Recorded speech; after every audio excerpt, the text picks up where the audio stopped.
Okay, so what we're doing tonight is a little bit different. I can't see, I'm sorry.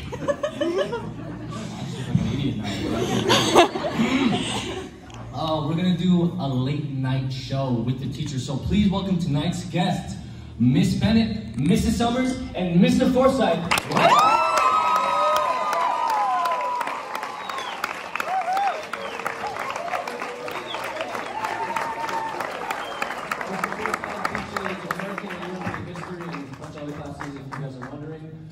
Miss Bennett takes care of a lot of things. She takes care of our English classes, our speech classes, our theater productions, our improv productions, and Mrs. Summers teaches the math. Wow,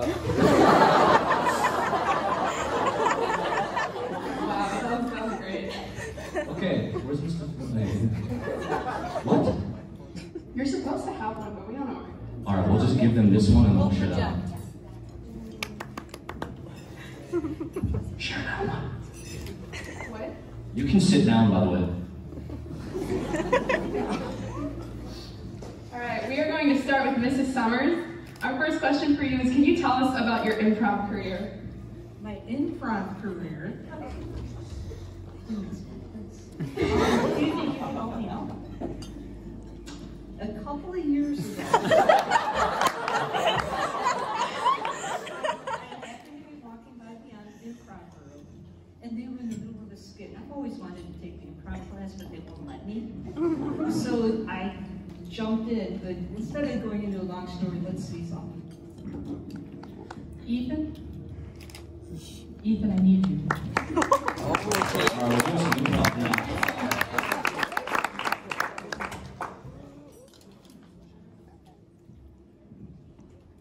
Alright, Sam and Ethan are going to do some improv for you tonight. It's very impromptu. They didn't know about this until about last night. And whenever she's ready, your beautiful math teacher is going to jump in. So these sort of things called emoticons, which basically means they're going to do a scene and I'm going to change up the emotion. I'm going to say angry, you have to be angry, sad, you have to be sad, you get the point. So parents in the back, senior parents, I need a suggestion from you. What's something that the seniors are going to have to do once they become adults that they will not like?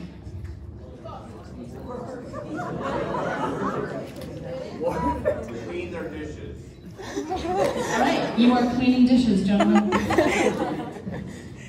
Bartholomew! Oh yeah? Why did you not clean the dishes after you ate your roasted meat? Brother Garrett, I told you, there's too much gunk on this plate. So you left the responsibility upon mine person? Disappointed. I'm so disappointed. I'm so sad. Look what you're doing to Mom! You're making your mom's hot! 18 years I raised you, and I taught you to wash the dishes. So disappointed! How dare you do this? No! This is your fault! My fault! Your fault! You're the one who decided to eat roasted meat You every made my Wednesday! cry. You're a failure! Ah! I can't express in words how angry I am, so I'm going to use physical violence. Surprised. No! No! You can't do that! I can't believe I'm drawn to this point. That corner over there, Samuel. That corner over there, Ethan. I just am so shocked. We've never been sent to the corner before. This is unusual. Not since '84. I'm so surprised. I love the corner. It's fantastic! I don't have to look at your ugly face here. This is a family. Oh, that's so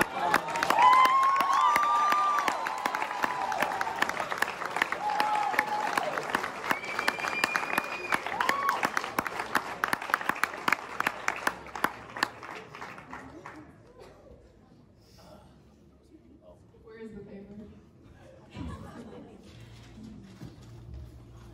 It's a little lighter here. It's like fairly comfortable. I guarantee you not. We're very organized, as you can tell. So that was fun. Let's move on to the next question, shall we? Mrs. Summers, what is one of the funniest / weirdest / dumbest things you have heard us say, not just me and her, but everyone else, who was in AP Calculus class, what is one of the dumbest, weirdest, strangest things we've ever said in class? This is so funny. The first two things that come to mind, you two. Pardon? I would say, you know, AP class, you'd think calculus, right? It's more of a singing class. It's like choir. You come in there and it's Disney songs. Da-da-da, da-da-da. Am I wrong? And, you know, other Disney, oh, that was Tucker the last day, sorry. Disney, we don't talk about Bruno. You guys love to sing in class. And even calculus formulas, high, low, low, high. But specifically... Only OGs will know that one. AP Calculus Quartet. Yes, a quartet. I guess one memory I have of something very wise that was said, Spirit Week. Peter Parker came to class. Yes, dressed in his full Spider-Man costume. And I thought, we got this brilliant mathematician here, I'm gonna let him teach class. And I'm so glad because Spider-Man taught me. I always thought it was E equals MC squared. It's E equals man. In case you're wondering. E equals man. That's the correct one. And, you know, all the other stupid things you guys say, it's funny, weird, shinisms. My favorite shinism is a math term, of course. Unfactored. Unfactored. Yes. We did a lot of unfactoring this year. Again, only OGs. You're confused. Take AP Calc. No.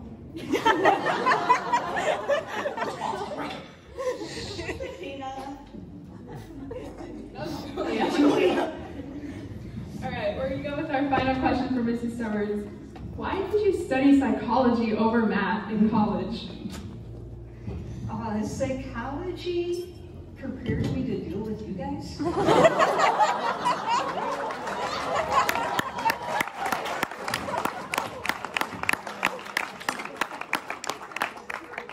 more sentimental note. I honestly did choose to go into math because I knew someday I would be sitting here with all of you seniors and the underclassmen, being able to talk with you, pray with you, help you make life decisions, and see you grow up through the years.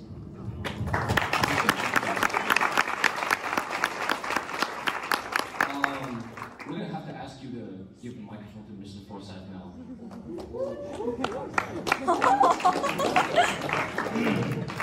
So now you're in the hot seat, buddy. All right. Can you tell us your most embarrassing, or fun, we prefer embarrassing, fatherhood story?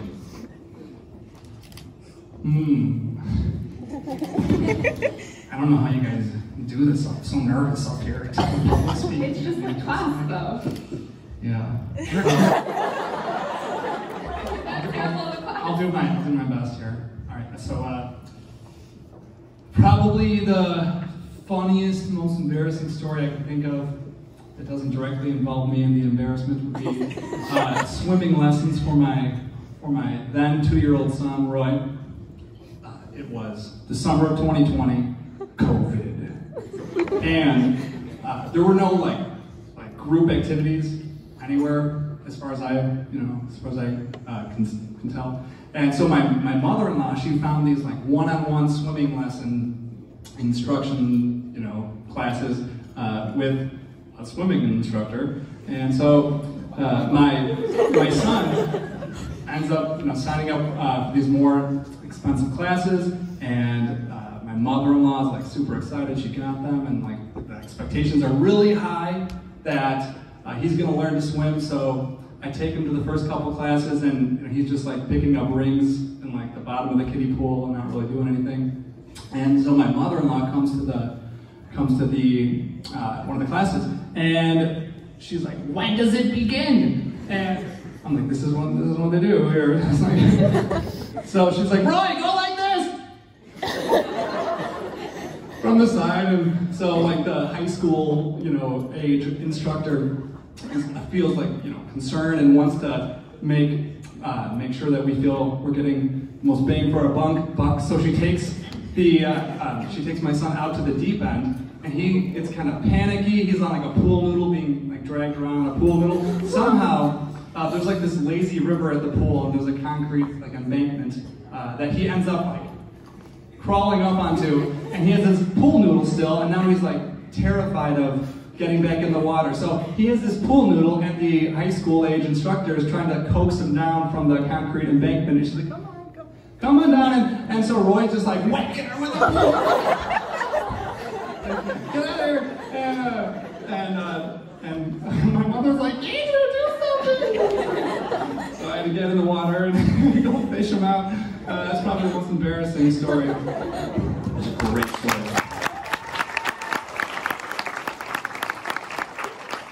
Before I get to the next question that we're supposed to ask you, I just want to ask you, who's Quincy? I explained to you my dream. I knew who he was in my dream. I didn't know who he was in real life. Alright, okay, so the next question is, in your opinion, what is the best Casper Baby Pants song? That's a hard one to answer because which one can I tolerate the most after 4 years of Casper Baby Pants? I think the better question is, which one can you sing live right now? Who wants to hear Mr. Forsythe sing? You got it, okay. So let's put some context here. I'm going to sing for you. Following Shine and Kaylee and Mark Merrill and Grace, I'm going to sing for you Banana Bread. And the backdrop, the context is you got this bunch of bananas, and they're past their prime, and they kind of they're lost, they have no purpose, and they're kind of forlorn, and then they get this. They become reinvigorated with hope and purpose as they realize, well, all's not lost. They could serve some higher calling, and this is how the song goes. Banana bread. Banana bread, banana bread. I have the Batman theme song in my head right now. I'm drawing blank. We're not pretty, but we're not dead. We can be banana bread.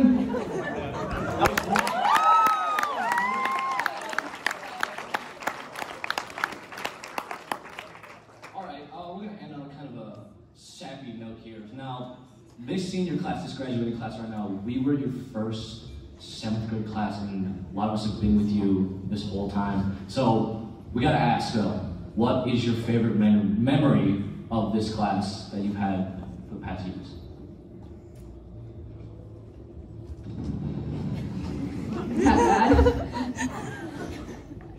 I talk a lot in my high school classes. It's just lecture based, so like there's not a lot of time for hijinks. But in middle school, I feel like we had a lot of fun. You're the only class I actually ever took out on a field trip.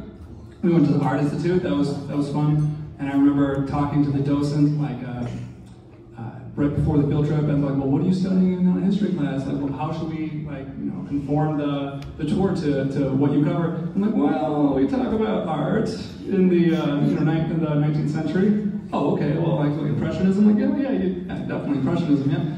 So that was kind of funny, but the field trip was fun. Maybe my favorite moment would be testing out illustrations and doing activities in 7th grade, like the feudalism simulation, which I've never done before. Were you told us you were the Pope? I have so many pennies in my drawer from that simulation.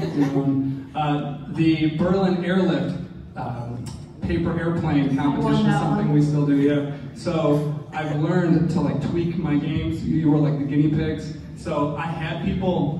So the objective was to throw an airplane back and forth between a group of people. And originally, I had you guys in the middle of the lanes trying to bat down the airplanes and whatnot. So I learned not to do that anymore from you guys. But yeah, so I got to test out, theoretical ideas on you guys, and it was fun. Last but not least, we get the mic to Miss Bennett.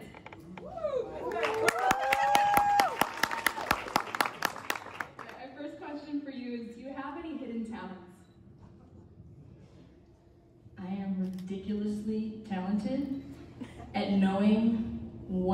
year's shows are going to be and not telling you guys until I want you to know. Yeah. I also juggle. You would think that we would have juggling I balls have ready. tennis balls in my car, but You're that's not- too far away. You got time? Sam knows I can juggle too. Yes, she can. She tried to teach me for Tuck Everlasting, and that ship sailed. So,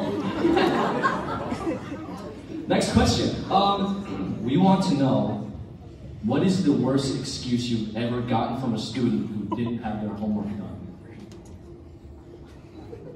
I feel like you're looking for something specific in this moment, and I have to admit, my students are not nearly as clever as they think they are, because I've never really gotten good excuses. It's a whole lot of, I forgot, I was too busy, I fell asleep, and I was reading my Bible.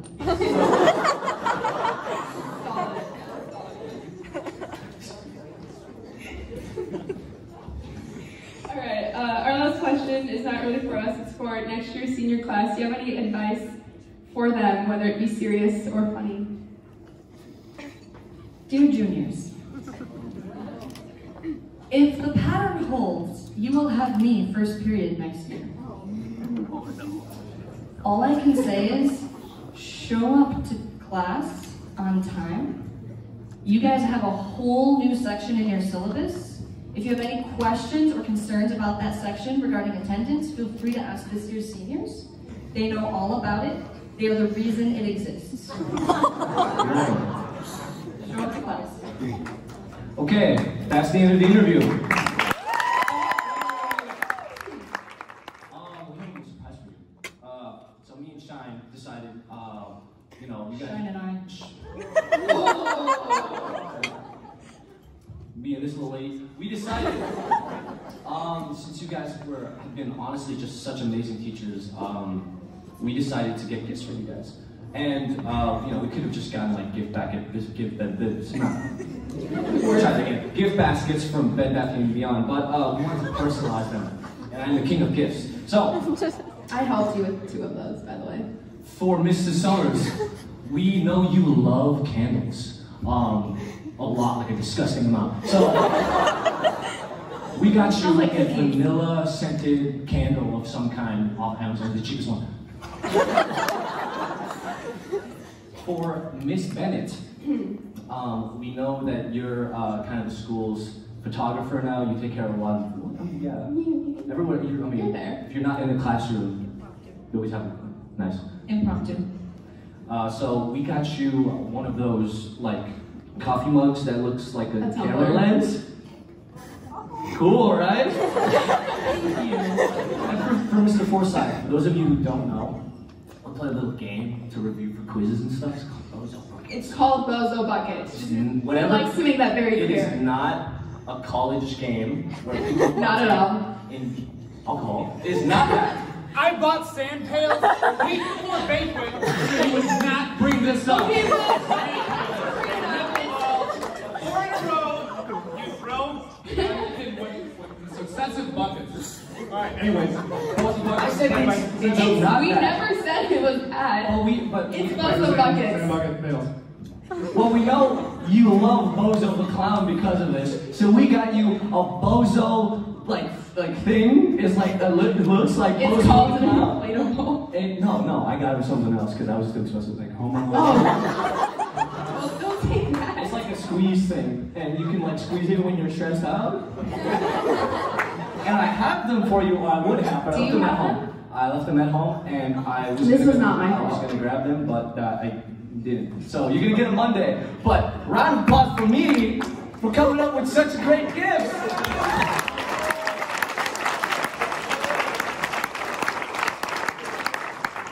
Yeah, seriously, we just want to thank you so much, as well as all our other teachers for pouring into our class and younger class. But now you know your teachers better and respect them, get to know them, and yeah, that's it. It's a 1 on 1.